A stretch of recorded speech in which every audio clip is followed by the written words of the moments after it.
Hello and welcome to Bone Up, the podcast all about bones, how we make them, why we break them, and if we fully understand them. I'm David Armstrong. Hi, and I'm Richie Abel. And over this series, we're going to be exploring osteoporosis, bones, what we know and what we're yet to discover. And we hope you will join us on the journey. So, for anyone keen to learn more about our infrastructure of calcified collagen, this is Bone Up.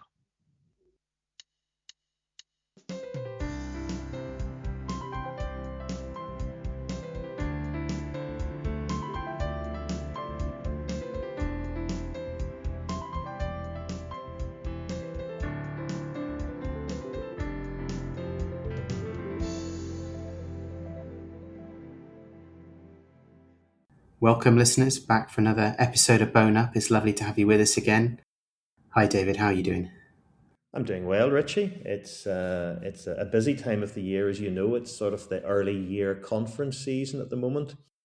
I was teaching at the BRS Clinical Osteoporosis course in Oxford in March, and then I had the chance to go to the World Congress of Osteoporosis in Prague just not that long ago before we're speaking today. And that was great to meet friends from all around the world, as you know, and to hear about new things going on. And actually, it was great to bump into a lot of former guests on the podcast, some of whom we haven't seen for a long time, including but not limited to Gustavo Duque, who gave a fantastic talk on the effect of GLP-1 inhibitors on muscles.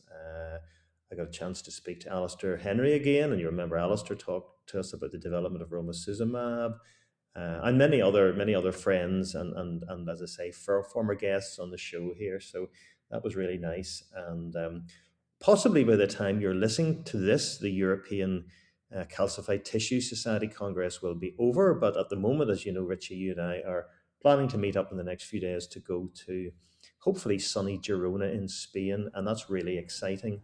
So yeah, busy time of year for those of us interested in bone. Yeah, the conferences are really great. Listeners, we're going to be at ECTS bringing you Bone Up Live so you can get a recap of all the best research that we hear there. The program looks really good this year, so I'm very excited to see what new findings we can bring you.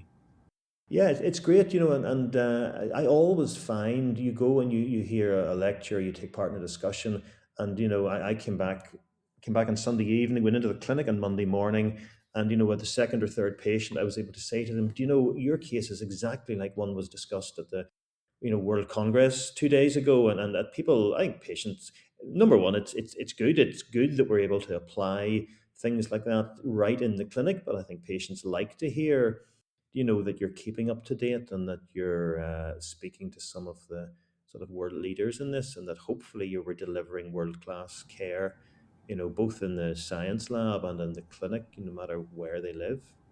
And that somebody out there cares enough to do research. Yeah, exactly. Yeah. We've got quite an interesting research case that we're going to talk about today with our guest. I think we're going to talk about perhaps one of the most important studies done in osteoporosis in the last few years. I just think it might be useful to talk at the beginning about screening.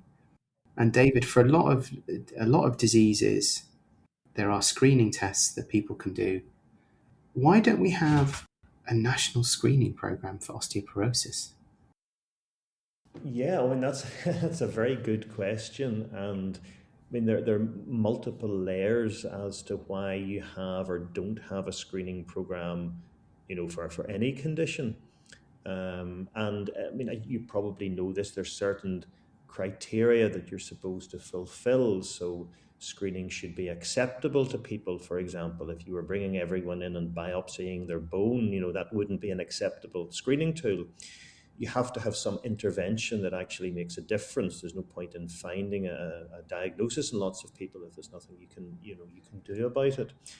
It has to be economically viable. You could spend, billions and billions of pounds screening people, but unless there was the money then to treat them, then that wouldn't be useful, and so on. There's lots of different sort of criteria you can apply to all this. I think specifically in terms of osteoporosis, The issues have been that, as we've discussed in many different areas, people haven't really recognized osteoporosis, as a serious condition which really affects people's lives and which has a high mortality rate, as we've said, many times. Sort of a 25% 1-year mortality rate from a hip fracture, and that's worse than many other conditions, types of cancer, stroke, heart attack, in which there are widespread screening programs. So I think the reason why there hasn't been one over the last 30 years is there just wasn't that realization that osteoporosis was such a serious condition. And then when you try to persuade people that there might need to be a screening program, then there's all the other issues, which we might talk about, with our guest when we speak to him, about whether or not people will turn up for screening, because, there are many other, you might say, more high profile or emotive conditions where there is widespread screening, mammography, cervical screening, and of course, not everyone turns up for screening. There's issues with then how you interpret the results, who you put at, at high risk and medium risk and low risk. And then there's the issue of who actually delivers the treatment or the management. Because if people come to hospital, for example, and get a DEXA scan, and then it's decided they need treatment, well, that treatment is often delivered in primary care, and there's lots of complicated aspects to it. Whereas people will say to me, patients will often say to me, why isn't there just a screening program? But it's not as easy as that, and I hope that's maybe some of the things we will be able to discuss with our guest today, because there was actually a large study done a few years ago now in the UK to sort of see what would happen if we tried to implement a screening plan, and one that was fixed very much in primary care and focused on the patient. And the results of what happened when we offered people that sort of screening were very interesting, and perhaps not quite what everyone expected. I think that brings us neatly on to our guest today. Listeners, we're delighted to introduce our guest to you, Professor Neil Gittoes, Consultant Endocrinologist at the Queen Elizabeth Hospital in Birmingham, Honorary Professor of Endocrinology at the University of Birmingham, where he is also the head of the Centre of Endocrinology, Diabetes and Metabolism, and perhaps most importantly, Neil is the chair of the Board of Trustees of the Royal Osteoporosis Society, who are very close to our heart. Welcome, Neil. Delighted to have you here today. Welcome, Neil. It's great that you've made time in your busy schedule to speak to us and to our listeners. No, thanks both. Thanks for having me. I'm looking forward to it. I mean, Neil, you have many strings to your bow. Richie listed just a few of them there. We probably encountered you initially as chair of the ROS trustees. Beneath it all, you're actually an endocrinologist by training. And I suppose one of the things we come across in this podcast is that people come from all sorts of different disciplines and end up as sort of bone enthusiasts or bone specialists. So what led you as an endocrinologist to develop an interest in bone metabolism specifically? Yeah, unfortunately, it goes back a long way now, doesn't it, when you have to start thinking like that? But yeah, foremost, I'm an endocrinologist, and of course, a subsection of endocrinology is metabolic bone diseases. But I'm not sure if it's widely known, but my earlier training and my PhD and my kind of days of being in academic medicine with an MRC career establishment grant, it was all on the back of pituitary disease. So my PhD was in nuclear steroid receptors in non-functioning pituitary adenomas, and so my mentor for many years was a thyroidologist and working in a big pituitary center. So I came out pretty much towards the end of my training as a pituitary thyroid doctor and had many publications and gave many international talks in those areas. And in fact, it was my boss in the day, a chap called Michael Shepherd, who was very well respected internationally as an endocrinologist in Birmingham. It all sounds very basic, but when you've been trained in a place and you're hanging around, then of course you're amongst the big wigs who've made it, and you have to use your elbows to try to make a name for yourself. And he strongly suggested to me, well, there's a vacuum here in Birmingham, and we don't really have strong presence in bone metabolism and osteoporosis. And there was a chap who worked in the area, but not to any great extent. So there was an opportunity, I suppose, to make a mark, although it was a scary mark to make because in Birmingham there was really little in the way of um, osteoporosis, basic bone and mineral services, and I knew nobody in that world. And in fairness, those very senior individuals around me didn't really have connection. So I was isolated and I was on my own.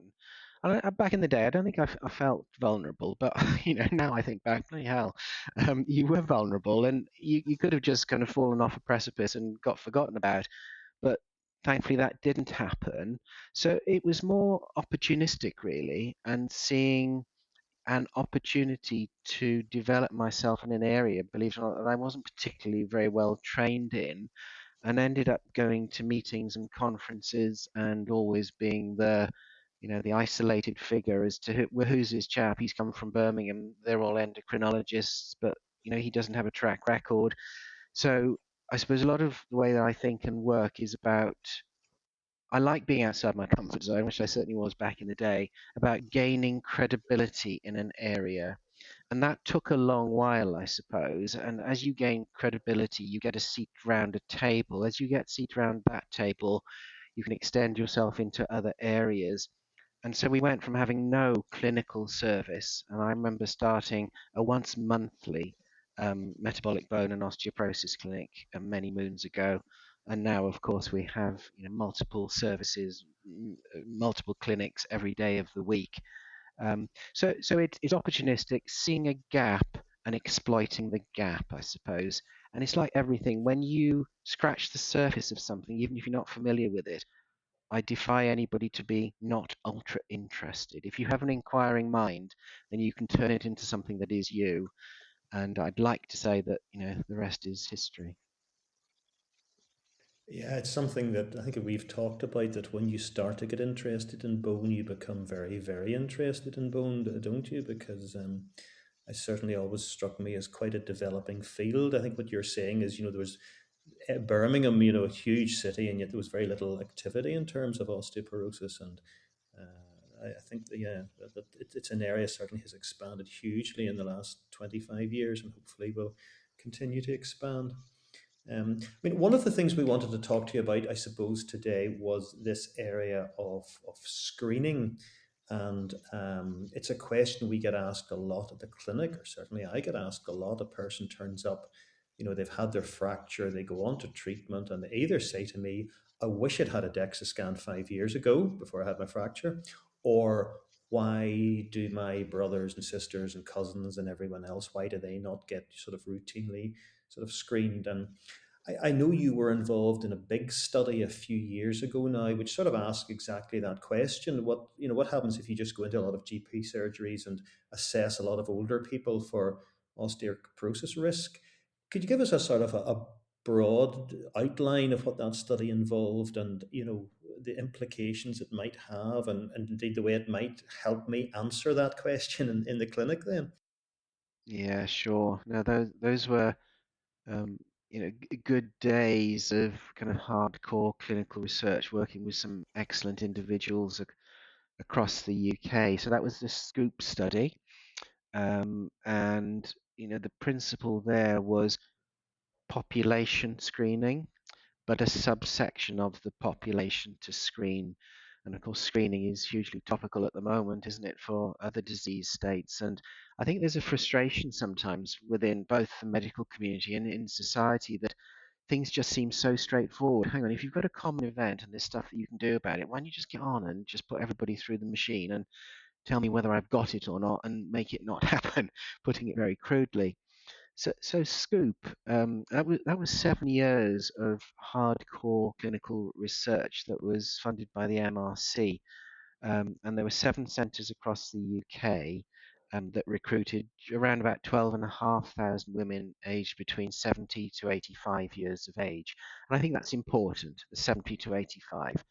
So we know that the strongest predictor of fracture risk is age, so you go to an at-risk population, and then you start to think, well, is screening an at-risk population a sensible way to go? But of course, screening, and there is the National Screening Committee that look at various cases for screening, and it's not just simply do a test, get the result, and do something about it. But you have to take into all sorts of factors into account, like obviously sensitivity, specificity of the test that you're doing. Is the test readily available to all?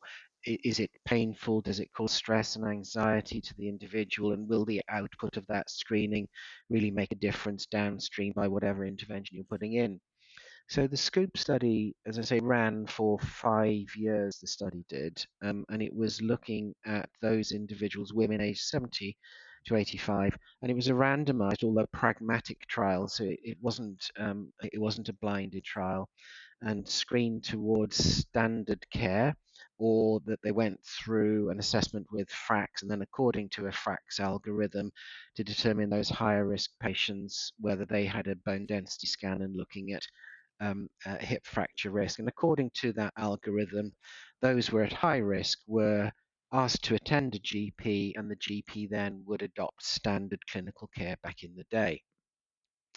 So a huge study, huge wait time waiting for the end products, and the primary endpoint was whether screening in that population reduced osteoporotic fractures. Cutting to the chase, the screening study showed that there was no difference between those that were in the treatment, i.e. the screened group that were actively managed, and those that were randomized to standard care for osteoporotic fractures. But when we looked at hip fractures, there was off the top of my head, I think it was 28% reduction in hip fracture risk. But this was a secondary outcome measure. So as always, we have to kind of health warning around secondary outputs rather than the primary. But nevertheless, I think it was a really important study. It was published in the Lancet, so it hit hard and deep and had far-reaching ramifications that demonstrated, as I say, the hip fracture risk reduction using standard care with basically oral bisphosphonates predominantly. But what it also showed is the feasibility of screening. So I think the terminology that you use, kind of going out into general practice, and I remember going out with a primary care colleague, talking to GPs about this pragmatic clinical research, and they loved the idea of something that was raw, relevant to a common disease state that was underrepresented, and it was relatively easy recruiting large numbers of practices all around the Birmingham area to pull. In fact, we over-recruited in Birmingham. I think it was 1,300 patients that we recruited as part of the 12,500 across 7 centres. And what we did struggle with, and all centres did, but being in Birmingham, we felt that we were in a prime position to try to get into the underrepresented group, because we know, screening means screening. But of course, what we found through SCOOP is that there was a healthy population bias. So perhaps as expected, the people that we screened, the proportion that were at high risk was less than we anticipated. So you've got that bias towards healthy individuals, well-educated individuals who bought into bone health, shall we say, which potentially distorts the output from such a study. But other important factors out of that SCOOP study were, one was the feasibility of delivering it. The other was that there were publications related to anxiety derivation from going through the screening, and there was no impact in terms of anxiety, so that's a box ticked. And the other, of course, one of the big ones, particularly these days, is health economics. So was it viable from a health economic perspective to provide screening and to prevent fractures? And there was an independent publication away from the Lancet publication that demonstrated that this was cost effective. From recollection, the cost per hip fracture, the cost of preventing a hip fracture was £8,000, which is a lot less than the cost of actually sustaining a hip fracture if we just do the money side of it. and the absolute reduction in hip fracture risk was just under 1%, meaning that we'd have to screen 111 women between 78 to 85 to prevent one hip fracture. And I think if you address that to the public, they'd say, hang on, yes, please, I'll go for that. I want to take away that 25% first year mortality and the loss of independence, etc., and it's relatively cheap. So Scoop, I think, hit the mark. It was a great study, great collaboration. We hoped and anticipated that it would be a policy-changing research study. It has contributed, and the National Screening Committee have regarded that publication. And of course, there are some more recent publications from Scandinavia as well that have shown similar outputs in terms of there is value in screening, but it is a targeted population. It's where you set your line in terms of age, if we use age as the criterion. But as you and we all know, we're not in the realms of it becoming a screening program. But is it valuable? Yes, it is. The ROS as a kind of 10-year time frame as part of our mission and objectives is to work hard at building the case for a screening program, because our emphasis at the moment is on fracture liaison services, broadening those, making them accessible, narrowing the treatment gap, but also trying to look from a societal perspective to try to get at those people before they've sustained their first fracture would be ideal. It was a really momentous study to recruit 12,000 patients, especially across so many centres. Why do you think the Scoop study reported a reduction in hip fractures, but not overall fractures? Yeah, it's it was an unexpected finding, and as I say, it's a secondary outcome, so I don't want to push too well. I do want to push quite hard on that because I think it's important, but from a statistical analysis perspective, we perhaps shouldn't. So I think there's various factors in that, and some of this is really interesting. When you conduct a clinical trial, you engage general practice, and of course, by engaging general practice, you increase awareness of osteoporosis management. So either those patients within the study, or because those GPs are now interested in osteoporosis. So those patients who were not given the information, or the GPs given the information about the group that were in the kind of standard of care group, may well have had perhaps an escalation in the threshold for doing something in the control group. So that might have done a bit of dilution, shall we say. Um, the other thing that is more of a technical point is that the figures that we used within FRAX and the treatment threshold were all designed at the 10-year hip fracture probability rather than the major osteoporotic fracture probability. And that was just a pragmatic decision that was made in the design. So in a way, they are not equivalent, but the targeting around who gets a DEXA and who passes the threshold was around hip fractures. So there's probably a factor there, and that 28% reduction was highly statistically significant, whereas from recollection, the data for all fractures, there was no signal. There was no signal. So it is unusual. It is it's difficult to explain, but just the population that we engaged with was, I think, not representative. And again, from recollection, the proportion of people who are a higher risk was less than we anticipated, again with that healthy positive selection bias into this study. So I think that could be a factor, upskilling GPs around general osteoporosis management, because what we did find that even in the control group, although there was a lag, then their utilization of anti-osteoporosis medication slowly crept up through the study anyhow, which is a bit of a diluting factor.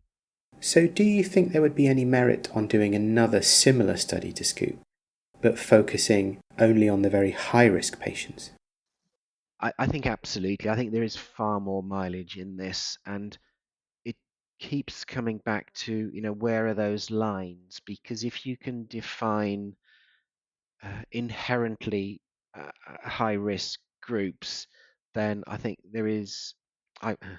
I think there is huge value in offering a screening program, but it's where you draw the boundaries, I suppose. And we went for 70 to 85 for I think very good reasons. And of course you've got to start somewhere. And of course, if you get too narrow, so if we added in, say, 70 to 85-year-old women who are taking glucocorticoids, you're starting, I think then you're getting more into kind of pathways rather than screening, and aromatase inhibitor usage, androgen deprivation therapy. So these are groups that I think deserve a specific pathway, and I wouldn't really count that as screening as such. Whereas FRAX is more broad brush, designed to look at a population, and I think the easiest one that we can use is women being more susceptible than men, and older individuals. And it may be, as data becomes more mature, that from a screening perspective, if you get more value for your money, of course, by putting that age higher, and of course as society is aging, then perhaps that's a feasible thing to do. But you're always going to disenfranchise a group that's not quite in that territory, who's had a fracture, etc. But I think these are complementary tools around preventing fractures and preventing the consequences of fractures.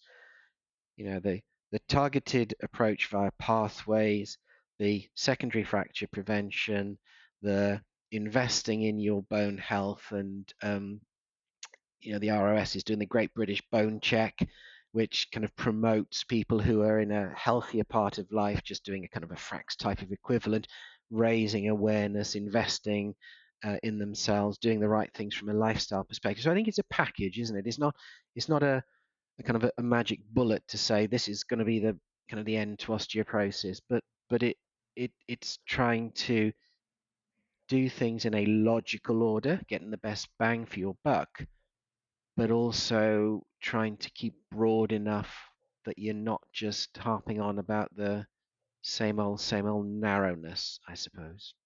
The actual screening tool you used then was a FRAX assessment. So when people think of screening in general in other diseases, they think of coming and getting a scan done, or sending a blood sample, or sending a poo sample, or something like that. But it wasn't doing a DEXA scan here, it was just doing a FRAX assessment. Do you think that changed? I mean, I suppose one question, why did you choose that rather than do a DEXA scan? And I suspect I know the answers to those, but why did you choose that? And how was that accepted by the patients? Were there patients who thought they'd rather come and actually get a scan done? Because did that seem as a more genuine screening tool, if I want to put it like that? These are maybe people who already had, routine mammography and routine, bowel cancer screening and so on. How did they feel just about you doing a calculation rather than actually coming up and getting a scan? Sure, no, it's a good question, and in reality, it, it I suppose the FRAX was used. You could almost say as kind of a pre-screening tool. It was a screening tool, but we used FRAX in the same way as we do in clinical practice. Well, if you use it in clinical practice, around if you get to a threshold, then that threshold takes you to a DEXA kind of orange zone on a if we think about it as it's projected.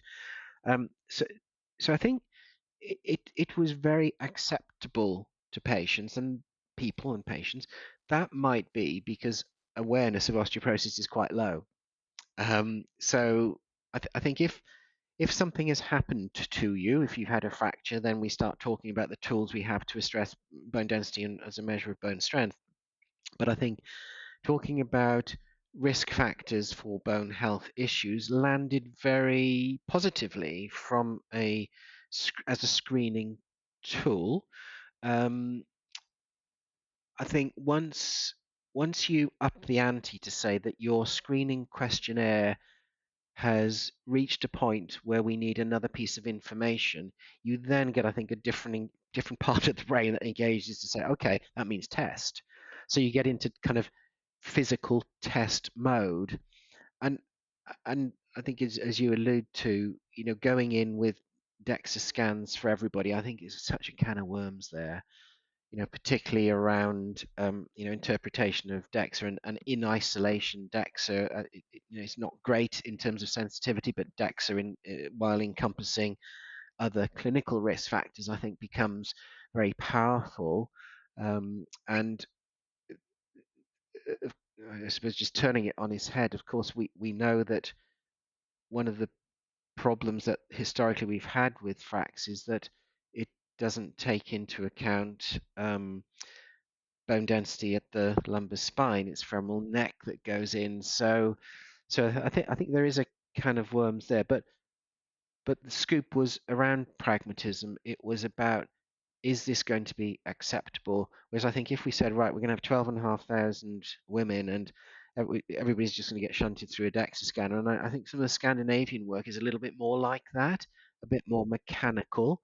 But I strongly believe that from a clinical practice and managing people as whole people, then we should start from some kind of risk stratification based upon, very valid evidence-based clinical risk factors. One of the things in particular around FRAX and administering it to patients, the one thing that came out from the study was we took out rheumatoid arthritis as a risk factor because of, hang on, if you're doing that in isolation, what does that mean? And you tick it and you've got a bit of osteoarthritis, etc. So that was the main difference with what we would now use in anger in clinical practice. So I think it is the way to go. Starting from a something you can sit down comfortably in your living room and say yes or no, I don't do or don't have these risk factors. I think it's appealing to people.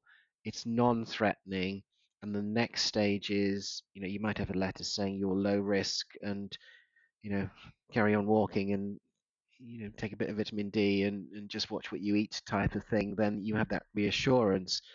But a small degree of elevation to say, oh, well, there's a little bit of risk here. Let's get another tool that's really impressively helpful in determining whether some of the medicines we use can be helpful. So I quite like the two-stage approach. Neil, if you could wave your magic budget wand and decide how you would improve the lives of people living with osteoporosis, would you prefer to spend the money on screening programs or on treating the people who have already been diagnosed with osteoporosis? It's a tricky one and a real world one, isn't it? When you have finite resources and you have to make decisions. Yeah, kind of the fairness in me would wish to keep many plates spinning rather than put everything in one basket. And I think one of the areas that we collectively, don't do very well on is we've got certain things in place that work very well to identify people who are high risk of fracture, and we advise treatment, but we're really not very good at trying to ensure that the patient takes the drug in the long term to actually receive the benefit. So we've done a lot of the hard work. So I think if you regard it in terms of fairness and appropriateness, I think we could do patients a disservice if we don't try harder, that once the legwork is in to say it's you, you will benefit. I think investing in that, sustained treatment to get the benefit is really ripe for the picking. And I know there's a lot of work going on from, many excellent colleagues who are working in this area. It's a tricky area. It's a tricky area because it's treating a condition that, one, doesn't have any symptoms unless you have a fracture, and two, you give them, particularly if you give them some oral treatment, then they may get some side effects and perceive no benefit because it's a negative thing. We're trying to prevent something. But I think that is an area that does really demand greater input. My personal view is that more parenteral treatment, intravenous zoledronic acid, etc., does a much better job rather than convincing people to take a tablet for 5 or 10 years, and many will not. So I think that requires some focus. I am very much wedded to, and you hopefully will have seen through what is now the longest running newspaper campaign in history to get our Secretary of State for Health to implement FRAX liaison services universally across brackets England by 2030, independent work going on in the devolved nations. So that's something that must get over the line. We've started, so we must finish.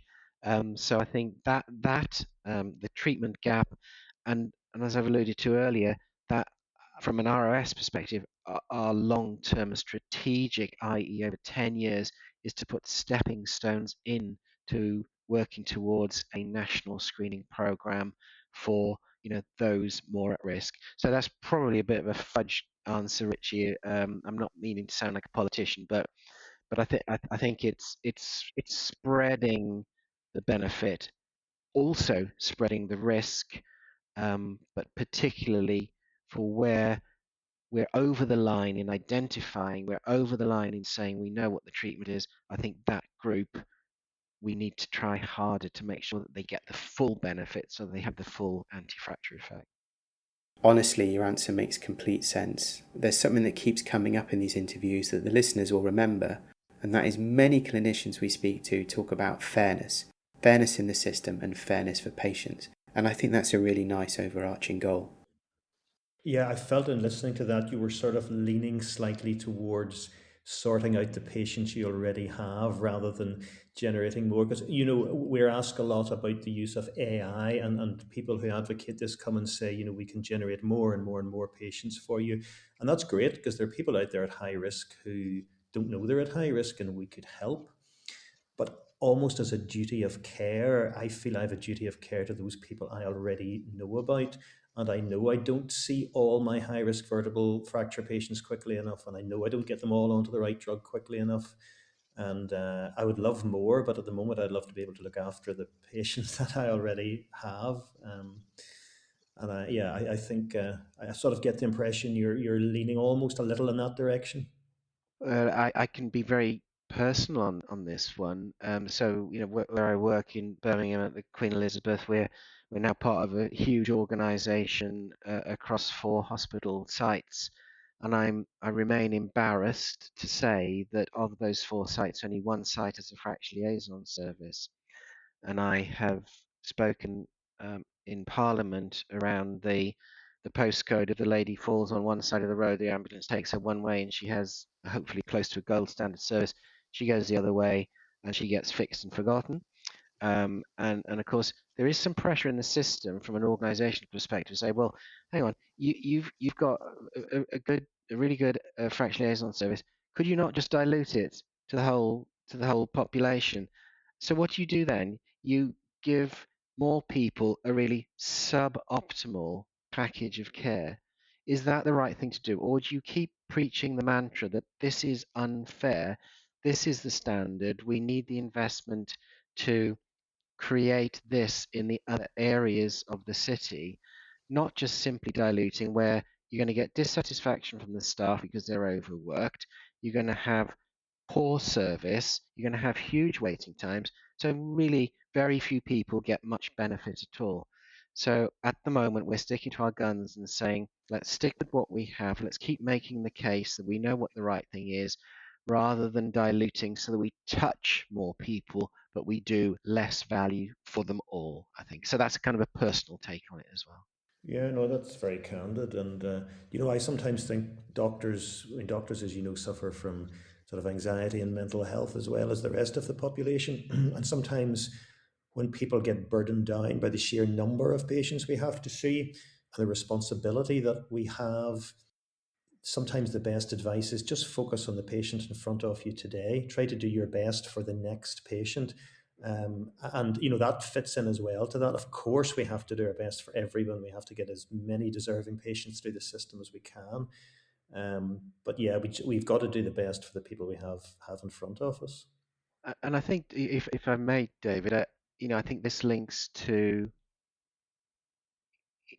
being a doctor, seeing a patient one-to-one, and comes back all the way to perhaps where we started, that what drives me is, I use that term, kind of gaining credibility in an arena And as you move through the arenas, you potentially get closer to the table that makes the big decisions. So I've never wanted to be that doctor who sits on the outside and sees my patients, just moans that isn't it all rubbish, and I can't really do anything because it's all that lot over there. I try to get to that lot over there, and my I sometimes, if I can do things, I get a little bit bored, so I try to get into something new and different and kind of stress the situation and try to have impact and influence in other areas. And a lot of the ROS work is about that. And when I go out and talk for the ROS, it's being a doctor one-to-one with the patient is great, but the ability to be able to influence nationally, our campaign now, the warmth that gives you inside of potentially impacting upon tens of thousands of people and lives is enormous, and that combination of the two is truly enriching, and I think is a great way of kind of driving that continued buy-in to practice, continued buy-in to professionalism, and doing the best you can for those in front of you, and doing something slightly different for those who are out of touch. And one day that will make a difference, but you can't do everything all the time and expect the result now. Neil, you do a huge amount of work. You're a senior leader in clinical practice. You've got a very impressive research portfolio. You're seeing patients and driving national policy, whilst also chairing the Royal Osteoporosis Society. What keeps you going? I think we started before we started recording, Richie. I was saying that it's really busy, but it's all self-inflicted. So I enjoy most of the busyness that I do, and although it may sound like a cliche, all of what I do is with people who I really enjoy working with and I fully respect, and I know they respect me, and I know the time and energy and value I add is received. Through one's career, we'll try certain things, and some work, some don't work, but it's mainly about people. If you are intent on trying to do something, but you're working in a team where your energy is dissipated and not gathered and made part of something else, I tend to either, well, I look for a different way forward. And I think, in fairness, everything I do now is with great people, warm people, people who want to make a difference, people who I will go for a drink with occasionally as well, rather than kind of transactional relationships. And I think that comes, towards the, well, hopefully not too close towards the end of one's career, but just through kind of natural selection of where you've been, what you do, being part of something, you working somebody out, they working you out, and it's that kind of team approach. It was my birthday recently, and I don't like being the center of kind of that type of attention. I'll do everything to avoid it, but I didn't, I'm afraid, in various meetings I had. And although I find it kind of painful to kind of think, oh no, it's kind of all about me, but the warmth that you get from those colleagues is just, it's really touching. So I think, at this time with these things happening, and being very open, as you both know, a little while back I had some significant health issues, and coming back to people and teams who genuinely care for you because you've bought into something together, that's what keeps me going. It's nice that everybody has brought in. How do you inspire the people around you to come together like that? Perhaps I can I'll go back to last week when, kind of birthdays and things. People say things to you that they don't normally say, and they write things that they don't normally say. And I think a lot of it is just being this bloke, really. I tend to be me, and I've known you two for quite a while. And I would hope you agree. I'm just me in whichever setting I'm in. I don't change a lot. I don't. I hopefully am approachable, and just sensible. I think a lot of what I've done is based on common sense and mutual respect. I don't think there's anything particularly smart or clever, but it's being visible, being prepared to make decisions, having logic behind decisions, but speaking openly and truthfully to individuals, and being vulnerable, as I've been a bit here as well. And I think, leadership through vulnerability, and people come to you, but most of it is around mutual respect. That's what I think. I think if there was more respect in society, then society would be a much better place. Yeah, those are very honest answers, Neil, and I think, we agree with you. We hugely respect you and the leadership you've given in the ROS, and really in osteoporosis and in the UK, I think as doctors, if you ever lose that caring attitude, then you've got a problem. I think we were talking about this at a previous podcast, how thousands of years ago, all a doctor had was his or her, and in the past it was presumably his caring attitude, because actually very little of the medicines we had actually worked. The fact is now we have medicines that make people better, and the antibiotic cures the infection, whether it's given with care and kindness, or whether it's given, with indifference and callousness. Yeah. But we have to hold on to that care as part of what we do, because we're still seeing human beings, and I think that comes across very, very powerfully in everything that you do. Whether you're seeing a patient, I've never seen you in a room with a patient, but I have seen you chairing committees and speaking at conferences, and I think that comes across very, very strongly, very powerfully, and it's a great testimony to your leadership over the years. Thank you. And happy birthday as well, of course. Yeah, thank you. Oh dear. And those are the reasons why we wanted to get you on the podcast and talk to you. Thank you for giving us your time and speaking to us plainly, and for explaining everything so clearly. Absolute pleasure. That's Thank you great. both. And you are exactly the same wherever we meet you, as are Richie and I as well. I tend to wear a top hat at home, but apart from that, we're much the same at work as we are everywhere else. So. I look forward to the next time then, David. That's great. Look, thanks very much indeed for your time, Neil. I'm sure our listeners will enjoy hearing what you had to say.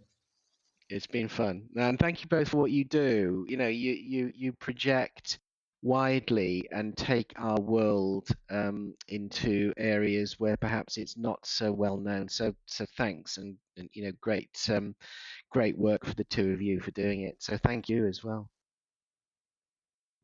I really enjoyed that interview, David. I thought that Neil is, like we said, very approachable, very straight talking, explains everything very well. Really lovely to talk to. And listeners, I hope you enjoyed hearing what Neil had to say. What were your takeaways from today's interview? I was thinking over all the things that Neil said, and right at the very start, because he covered a lot of ground right at the very start, when we asked him just how he got into bone medicine, and it's always interesting how people as doctors, and it may be different from the science point of view, but as doctors fall into bone medicine, because it's often by different pathways, and there's no one training specialty in bone medicine in the UK, and people come from endocrinology and from rheumatology and from care of the elderly, and often they just work with someone who is inspiring, and they go to work in a clinic as a relatively junior doctor, and they pick up on some exciting patient, and they're just inspired by a good mentor, and then there's a gap opens up in the market, or not in the market, but at a hospital where there's no one doing bone disease, and it's great that people like Neil end up in bone disease and end up in leadership positions in bone disease. But it always does worry me that we're almost sort of depending in the UK still on people just sort of falling into it, because there's so many talented young individuals will go off maybe and do other specialties and do other things. So it's interesting just to hear how someone who has such a high profile and leadership capacity in bone still sort of fell into it at the start of his career. mean, in talking about the screening in particular, as what we said, I think before we spoke to Neil, screening is difficult, and hearing about the Scoop study, and it took a long time to set up. There's a lot of thought and effort went into it, and it was I think he described it several times as a pragmatic study, and I think that was very true. The idea that you could simply go out and do a DEXA scan on everyone, and patients will say that to me, why doesn't everyone get a DEXA at the age of 50? Well, that's not the approach they took. They took a step below that and said, let's apply FRAX. Let's look to see who would actually benefit from having a DEXA scan done. And I think I was impressed the way that, we talk about bench to bedside sometimes in terms of new drugs. This was very much a study that started off in sort of academia, people looking at things from an epidemiological point of view, then going through the hospital secondary care, and then it went to the GP surgery, and then the GP surgery went to the patients, and then even before that, people were sort of not quite advertising, but in the community saying, if you're interested, come and get this done. And then that went back to the patient and to primary care and back to secondary care and back to the academic setting, and then all the health economy. It was great. It was a great study in that it went from the very highest ivory tower right down to the GP waiting room where they were asking people to take part in it. So that really attracted me, and I think hearing Neil, even though it was a few years ago, you could see that sort of real, sort of grounded, realistic, pragmatic research. It's not test tube research in any way, Richie, because as you know, I still imagine you with your sort of rack of test tubes out every day in the lab. But it's not, it's very, it's great, realistic type research. But then, of course, there are problems with that research, and Neil, highlighted there are certain types of people maybe will volunteer to come forward to take part in that research, and others won't. And that's sometimes the issue with lots of types of screening, that sometimes particularly high-risk groups, and those often include people who aren't maybe particularly health literate and so on, are less likely to come forward for screening. So you sometimes involve people who aren't entirely representative of the total population. And we do feel we very much want to deliver best care to everyone, regardless of their health literacy, their income, their gender, or anything else. We want to do the best, and you try to encourage everyone to take part in screening and everyone to take part in this research. And of course, sometimes you also throw up odd things like they managed to reduce hip fractures, but not all fractures, and Neil sort of tried to explain why that might be the case, and I'm not sure if anyone involved in the study is absolutely sure. So it's interesting that that it threw up that sort of unusual outcome. And while some of the outcomes they were maybe hoping for weren't fulfilled, overall, I think people were positive about Scoop because it showed it can be done. That sort of multi-layer research can be done, and they got this positive result. They were able to reduce hip fractures at the end of it. So, that was good. And I mean, I asked Neil at the end, which is a question I ask a lot, even at conferences, and you get all sorts of different answers. If you had money to put into doing more screening and getting more patients into the system, or you had money to treat patients better when they were already in the system, which would you do? Because that's a big issue for us, even day to day at the clinic. I could spend more time seeing patients who are waiting to see me, or I could spend more time out screening and doing DEXA scans and trying to find more patients who need treatment. And there's no easy answer to that. It was interesting to hear Neil sort of discussing the sort of ethics around that as well, I think. So and what about you from maybe the more science side of things? I really liked the story that Neil told about how he got into bone in the first place. I think he said he was working in pituitary, and a more senior colleague, Shepherd, said to him, "There is space in bone metabolism. It's a niche. You could move into it." I see that time and time again. I think when you're young and you start out on a career, you sort of feel that you're going to make decisions, find things and make decisions about what you want to do. But I think very often, especially in medicine, there are older, more senior people who see openings and see people and realize that they might go well together and sort of direct people towards an open door and help them go through. I thought the study that Neil led was absolutely wonderful. To think that you can include so many clinicians and so many patients in the study. I think you mentioned that in Birmingham, for example, they over-recruited. How wonderful is that? And it's wonderful that so many people would like to take part in research. Well, listeners, we better wrap up there. I hope you enjoyed the interview today. We certainly did. Bye-bye. And we'll see you again, hopefully in Girona, with some more chat about clinical and research bone activity. Until then, bye now.